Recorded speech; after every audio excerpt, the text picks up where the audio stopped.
ಗುರುವಿನಲ್ಲಿ ಉಪದೇಶ ಪಡೆಯಲು ಒಬ್ಬ ವಿದ್ವಾಂಸ ಬಂದಿದ್ದ. ಗುರುಗಳು ಅವನಿಗಾಗಿ ಲೋಟಕ್ಕೆ ಚಹಾ ಹುಯ್ಯುತ್ತಲೇ ಇದ್ದರು.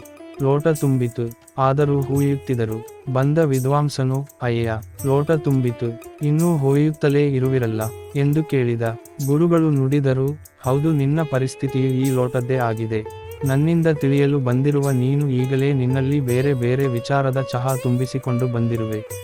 ಮೊದಲು ಆ ಲೋಟ ಖಾಲಿ ಮಾಡು ಎಂದರು. ಮನುಷ್ಯನ ಮನಸ್ಸು ಹಾಗೆಯೇ, ಒಂದು ಕ್ಷಣ ಸುಮ್ಮನಿರುವುದಿಲ್ಲ, ಪ್ರತಿಕ್ಷಣ ಸಾವಿರಾರು ಆಲೋಚನೆಗಳನ್ನು ಮಾಡುತ್ತಿರುತ್ತದೆ.